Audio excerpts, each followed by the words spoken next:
এই ভিডিওটা এপ্রিলের 1 তারিখ। এই দিন আমার মেয়ের অন্নপ্রাশনের সেকেন্ড ডে, মানে রিসেপশনটা করা হয়েছিল। তো সেই ব্লগটাই শেয়ার করতে এতটা দেরি হয়ে গেল। তো চলো, ফাইনালি তো চলে এসেছি। মেয়ের অন্নপ্রাশন বলে কথা, একটু না সাজলে হয় বলো তো? কতটা স্পেশাল দিন একটা। এখানকার মোস্ট পপুলার মেকআপ আর্টিস্ট মানে রিনিকা দি আমাকে সাজিয়েছে। রিনিকা দি বেশিরভাগ স্টুডিওতেই সাজায়, কিন্তু আমার যেহেতু বেবি আছে, আমি অনেক রিকোয়েস্ট করার পরে দিদি আমাদের বাড়িতে এসে আমাকে সাজিয়ে দিয়েছে। সত্যি বলতে এই দিদির হাতে কিন্তু জাদু আছে, যারা সেজেছে তারাই একমাত্র জানে। আর সেই জাদুর ছোঁয়ায় আমাকে কেমন লাগছে একটু কমেন্ট করে বলো তো। এই দেখো, অন্নপ্রাশনের ভেন্যুর গেটটা ঠিক এভাবে সাজানো হয়েছিল। আমাদের একটা ব্যানার দেওয়া ছিল 3জন। তারপরে লিফট থেকে নেমেই এই যে মেন যে গেটটা, সেখানেও আমাদের সুন্দর একটা ব্যানার দিয়েছিল, আর গেটটা খুব সুন্দর করে সাজিয়েছিল। আমি তো ভীষণই এক্সাইটেড ছিলাম। গিয়ে দেখি আমার মা বাবা সবাই চলে এসেছে, প্লাস আমার বান্ধবীরা যারা ইসলামপুর থেকে এসেছিল তারাও চলে এসেছে ভেন্যুতে। তখন একদমই ভেন্যু ফাঁকা। আর এই দেখো আমার মোস্ট কিউটেড বান্ধবী, ও আমার অনেকটাই কাছের বান্ধবী, বোন যাই বলো না। আর আমার মেয়ে কিন্তু মাসির কোলে বসে আছে। এই দেখো আমরা যেখানে বসবো সেই জায়গাটা ঠিক এইভাবে সাজানো হয়েছিল, ভীষণ সুন্দর ডেকোরেশন হয়েছিল, সবটা আমি চুজ করেছিলাম। চলো ভেন্যুটা একটু তোমাদের সাথে ঘুরিয়ে দেখাই। এক সাইডে খাওয়া দাওয়ার অ্যারেঞ্জমেন্ট হয়েছিল, একদিকে আমাদের মানে বসার আয়োজন করা হয়েছিল। যেহেতু হলটা অনেকটাই বড় ছিল, মোটামুটি ঠিক এই সময়টা থেকে লোকজন আসা স্টার্ট হয়ে গেছে। আর আমার মেয়েকে ওখানে শুয়ে দিয়েছিলাম, কেননা আমরা এখন একটু ফটোশুট করবো। আর এখানে মা বাবাও দেখো ম্যাচিং পরেছে। আমরা তো ম্যাচিং পরেছিলাম, আমি, আমার বর, আমার মেয়ে, সাথে আমার মা বাবা, আমার বোনও ম্যাচিং পরেছিল। আর আমার মা জানো তো কখনো মেকআপ আর্টিস্টের কাছে সাজিনি। আমি অনেক দিন ধরে ভেবে রেখেছিলাম যে আমার মেয়ের অন্নপ্রাশনে আমার মাকে মেকআপ আর্টিস্টের কাছে সাজাবো। ফাইনালি সেটা আমি করতে পেরেছি। আর আমার বোনকে দেখলে, আমার বোনও কিন্তু একই কালারের ড্রেস পরেছে। আর এদিকে তো আমার শাশুড়ি মা এখনো এসে পৌঁছাননি। আর আমার শ্বশুরমশাই আগের দিনের পাঞ্জাবিটাই পরেছেন, কেননা ওইটা ওনার ভীষণ পছন্দ হয়েছে। চলো রান্না বান্না কি হচ্ছে তোমাদের সাথে একটু শেয়ার করি। আর দেখো এখান দিয়ে বেরিয়ে সোজা রান্নাঘর, আর স্টার্টার যেখানে দেওয়া হয়েছিল ওই রুমটা ছিল আর কি। এই যে এই ঘরগুলোতে সব রান্না করে রাখা হয়েছে। তখনও সবকিছু পুরোপুরি কমপ্লিট হয়নি, মানে সবকিছু চলছিল তখন, মানে কি লাস্ট তোড়জোড় করা হচ্ছিল। চলো এবার শেয়ার করি স্টার্টারে কি ছিল আমাদের। প্রথমেই ছিল লস্যিটা কিন্তু ভীষণ ভালো হয়েছিল খেতে। হয়েছিল চিকেন পকোড়া, তখন ওই চিকেন পকোড়া ভাজা হয়নি আর লোকও আসেনি তখন আর কি, টেবিলে দেওয়াও হয়নি। আর এদিকে ছিল জল ফুচকা, দই ফুচকা দুটোই। এবার তো আমি আগে এক প্লেট করে সব খেয়ে নিয়েছি। একটা লস্যি, এক প্লেট চিকেন পকোড়া, এক প্লেট দই ফুচকা। এই যে চিকেন পকোড়ার জন্য সমস্ত কিছু রেডি হচ্ছে। আমার বিয়ের পরে যে কটা অনুষ্ঠান হয়েছে, এই দাদাকে দেখছো গামছা পরা, ওই দাদাই কিন্তু রান্না করেছে। আর সব কটা রান্নাই তো আমার ভীষণ ভালো লেগেছিল। চিকেন পকোড়াটা খেতে দারুণ হয়েছিল। আমি তো খেয়ে নিয়েছি, কেননা আমার বিয়ের সময় অনেক কিছু আইটেম করেছিল স্টার্টারে, কিন্তু আমি খেতে পারিনি। আমার বিয়েতে স্টার্টারের মধ্যে আইসক্রিম পকোড়া ছিল, তো আমি সেটা খেতে চেয়েছিলাম অনেকবার করে, কিন্তু যাই হোক কোনোভাবে খাওয়া হয়নি, আমাকে কেউ এনেও দেয়নি। তাই আমি এবার আগে খেয়ে নিয়েছিলাম। এখন আমাদের ফটোশ্যুট চলছিল, কেননা তখনও সবাই এসে পৌঁছায়নি, তাই এই ফাঁকে আমরা ফটোশ্যুট করে নিচ্ছিলাম। আমার মেয়েটা এত ছোটোতে অন্নপ্রাশন হয়েছে যে ও ঠিকঠাক বসতেও পারে না। আর মানে কি বলবো, খালি কান্নাকাটি করে লোকজন দেখে, কিন্তু উপায়ও ছিল না, কি করব বলো। যাই হোক আমাদের 3জনের ম্যাচিং ড্রেস আপ কেমন হয়েছে কমেন্ট করে জানাতে ভুলো না। আর এই যে এখানে পৌলমীও এসেছিল, পৌলমীও শাশুড়িমাকে নিয়ে এসেছিল, সাথে শুভমও এসেছিল। আর আমরা দুজন হাসাহাসি করছিলাম এই বলে, মানে পৌলমী বলছিল কদিন আগেই তোমার স্বাদ খেলাম, এবার বেবিও হয়ে গেল, বেবিকেও দেখতে গেলাম, আবার এখানে অন্নপ্রাশনও খেতে চলে এসেছি, সময় কত তাড়াতাড়ি চলে যায়। তো এগুলো বলছিলাম আর হাসাহাসি করছিলাম। তো এখানে জেঠিমণি আর আমার মা বসে আছে, আর এদিকে এই যে মাসির কোলে আমার সোনা মাম্মা।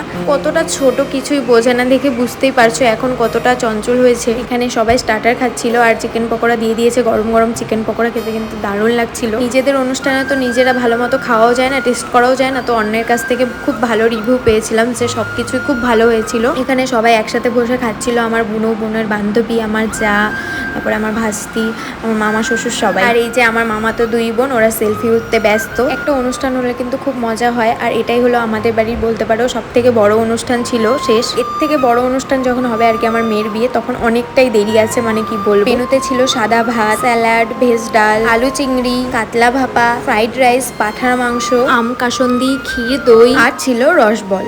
সত্যি বলতে নিজেদের অনুষ্ঠানে একদমই ভিডিও করা হয় না, নিজেদের অন্য কেউ যদি করে না দেয়।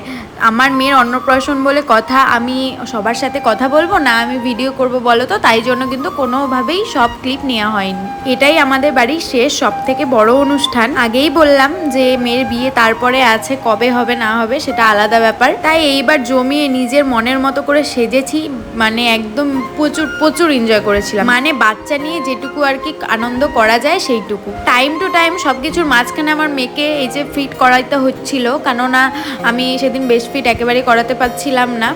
আর যেহেতু সাজগোজ করেছিলাম তাই ফর্মুলা মিল্ক ওকে খাওয়াচ্ছিলাম সব সময়। যদিও ওকে দেখার জন্য একজন দিদি ছিল সেদিন, কিন্তু তবুও মেন জিনিস তো আমাকেই করতে হবে, তাই না? এসবের মাঝখানে আমি খাওয়া দাওয়া করতেই ভুলে গেছি। তারপরে আমার বর বললো যাও তাড়াতাড়ি গিয়ে কিছু একটা খেয়ে আসো। প্রথমে চিকেন পকোড়া 1 প্লেট খেয়েছি, তারপরে আমি দই ফুচকা খাবো। আমি না এমনি জল ফুচকা খেতে একদম ভালো লাগে না, তাই দই ফুচকা খাচ্ছিলাম। আর এইদিকে আমার শাশুড়ি মা, দেখো আমার শাশুড়ি মা কিন্তু স্টলে খাবার খেতে খুব বেশি ভালোবাসে, সেটা নিজেদের অনুষ্ঠানই হোক আর অন্যের অনুষ্ঠানই হোক। যেসব অনুষ্ঠানে স্টল থাকে না, একদম গিয়ে মনটা খারাপ হয়ে যায়, কারণ উনি ফাস্ট ফুড খেতে বেশি ভালোবাসে আর কি। তো এখানে যারা দই ফুচকাটা বানিয়েছিল সত্যি খুব ভালো করছিল। আমি ওদের সাথে ইয়ার্কি করছিলাম, কিরে তাড়াতাড়ি দিয়ে লাইন দিয়েছি হ্যান ত্যান অনেক কিছু। ওখান দিয়ে খেয়ে দিয়ে এসে দেখি মেয়ের বাবা মেয়েকে নিয়ে পুরো ফটো তুলছে। আমার মেয়ে যে বয়সে অন্নপ্রাশনটা হয়ে গেছে, মানে 5 মাস হলেও মানে 4 মাস 2 দিন বয়স ছিল, ও ঠিকমতো হাসতেও পারে না। ও কি ছবি তুলবে বলো? ওকে নিয়ে আমরা জাস্ট অনুষ্ঠানটা করেছি। আর বেশি লোকজন দেখে তো ও একটু পরপর কান্না করছিল। কি বলবো তোমাদের, খাওয়ার ওই দিকটা দেখাই। আসলে ভিড়টা যখন হয়েছিল না, একবারে ভিড় হয়েছিল। অনুষ্ঠান মানে ঠিক এরকমই হয়, প্রথম দিকে ফাঁকা থাকলেও পরে যখন ভিড়টা হয় তখন একসাথে ভিড়টা হয়। ওই 9টা থেকে 10টার মধ্যে, মানে ওই টাইমেই সবাই আর কি খায়, এর জন্য ওই টাইমটাতে বেশি ভিড় হয়। আমাদেরটাও ঠিক তাই হয়েছিল। আর প্রত্যেকটা অনুষ্ঠানে এটাই হয়। একটা অনুষ্ঠান করতে কিন্তু অনেক বেশি হেডেক, অনেক বেশি খাটনির প্রয়োজন হয়। আর যেহেতু আমার বর একা সবকিছু সামলেছে, মানে ওর যে কতটা চাপ হয়েছে একমাত্র ওই জানে আর আমি জানি। একটা মাথার মধ্যে আর কত কিছু রাখা যায় বলো তো? সব কিছু ও মানে অ্যারেঞ্জ করে সবটা করে মানে খুব ভালোভাবে অনুষ্ঠানটা করেছি। যে সব শেষে আমাদের বাড়ির লোকেরা বসে গেছে খাওয়া দাওয়া করতে। আমার বান্ধবীর মা, বান্ধবীর ভাই, মানে আমারও ভাই, কাকিমণি, আর এদিকে আমার মা, শাশুড়ি মাও একসাথে বসেছিল। আমার বান্ধবী আমাকে বলছিল আমি নাকি রিসেপশনের সাজ সেজেছি। আর যদি সেজেও থাকি তোমরাই বলো আমি কি ভুল সেজেছি? মেয়ের বিয়েতে তো এত সাজতে পারবো না, তখন তো আমি বুড়ি হয়ে যাব। আর এখন তো আমি একটু মেয়ে আছি, মেয়ের অন্নপ্রাশন বলে কথা, একটু বেশি সেজেছি। আমি কি ভুল করেছি? তোমরাই বলো। আমি ওকে এটা বুঝিয়েই পাচ্ছিলাম না। ও নিজেই সাজতে একদম পছন্দ করে না, কিন্তু আমি কিন্তু সাজতে ভীষণ ভালোবাসি। আর সেটা অবশ্যই নিজেদের অনুষ্ঠানে।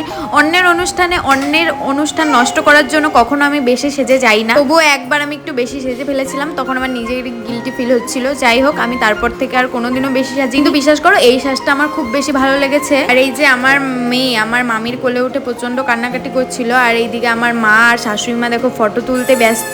আর ওরা দুজনেই মেকআপ আর্টিস্টের কাছে সেজেছে, আর ওদের সাজগুলো ভীষণ সুন্দর হয়েছে। দুজনে একই মেকআপ আর্টিস্টের কাছে সেজেছে। আর এখানে বাবা এত ব্যস্ত, তাও মেয়েকে কান্না থামানোর জন্য চুপ করিয়ে ফিট করাচ্ছিল। আর আমি এক ফাঁকে মেয়ের জামাটা চেঞ্জ করে নিয়েছি, কেননা বেবি পার্টি ওয়ার গুলো ভীষণ গরম লাগে, তাই ওকে হালকা পাতলা একটা গেঞ্জি কাপড়ের জামা পরিয়ে দিয়েছি।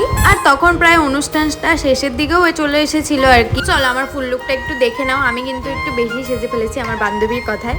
তো যাই হোক, তোমরা একটু কমেন্ট করে জানিও যে আমি সত্যি কি বেশি সেজে ফেলেছি, আর যদি বেশি সেজেও থাকি কোনো কি ভুল করেছি, সাজা কি অপরাধ? তো যাই হোক, আমার বরের কিন্তু আমার লুকটা খুব পছন্দ হয়েছে। আর আমি যে শাড়িটা পরেছিলাম এটা একদমই বরের পছন্দের, একদম আমার বরের পছন্দ মতো আমি পরেছিলাম, সেজেছিলাম। তো এই শাড়িটা কিন্তু আমি যখন পরেছিলাম তখন অতটা ভাইরাল ছিল না, কিন্তু আমি যখন পরলাম তারপরে দেখি সবাই কিনছে, মানে শাড়িটা অলরেডি ভাইরাল হয়ে গেছিলো তখন। তো কেমন লাগছে আমাদের দুজনকে কমেন্ট করে জানিও।